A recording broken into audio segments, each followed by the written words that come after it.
ولسمشر محمد اشرف غني نن چیرته و څه یې وکړل او څه یې وویل او له چا سره یې لیدنې او کتنې وکړلې. ګرانو لیدونکو السلام علیکم. جمهور رئیس محمد اشرف غني د افغانستان د اسلامي جمهوریت جمهور رئیس محمد اشرف غني بدخشان ولایت د سفر پر مهال نن مازدیګر په لویه ولسي غونډه کې ګډون او وینا وکړه. په پیل کې د بدخشان والي محمد زکریا سودا د هیواد جمهور رئیس ته د ښه راغلاست پر مهال د بدخشان ولایت د امنیتي اجتماعي او انکشافي وضعیت په اړه وویل.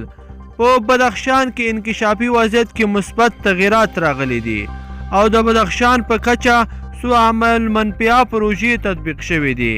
هغه زیاته کړه د بدخشان ولایت عواید د تیر کال په پرتله 8% نور زیات شوي دي. د بدخشان والی همدارنګه وویل د بدخشان په ولسوالیو کې د امنیتي او دفاعي ځواکونو وروستیو عملیاتو مثبته پایله لرلې او 4 ولسوالۍ په بشپړه توګه د تروریستانو له شتون څخه پاکې شوې دي. والي وړاندیز وکړ چې د بدخشان 10 ولسوالۍ په ځانګړي ډول د تروریستانو له وجود څخه تازه پاکې شوې ولسوالۍ دي د ولسي تړون په برنامه کې شاملې او د فیض آباد روغتون د حوزوي روغتون ته ارتقا ومومي.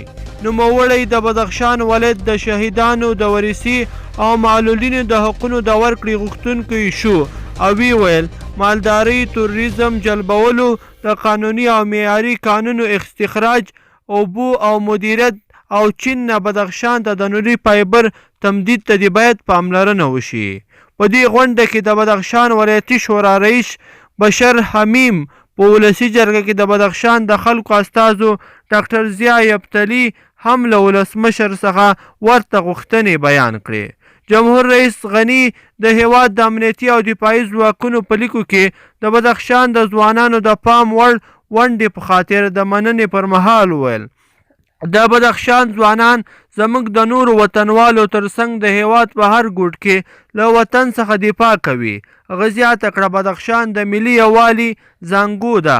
جمهور رئیس غني د امنیتي او دفاعي ځواکونو وروستیو عملیاتو او د تروریستانو له وجود څخه د 4 ولسوالیو تصفیې ته په اشارې وویل زموږ ځواکونو ثابته کړې چې کولی شي موږ د تروریستان له شر څخه نجات راکړي. جمهور رئیس غني همدارس دا هم ویل د تصفیه شوو ولسوالیو د هوساینې او وضعیت د ښه والي لپاره دوامداره کار باید وشي.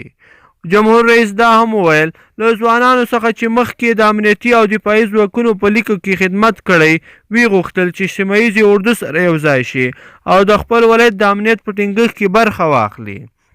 ګرانو لیدونکو په دې هیله چې ویډیو به مو راسره تر پایه پورې کتلی وي. که مو ویډیو خوښې شوي نو در سره لایک یې کړئ. مننه.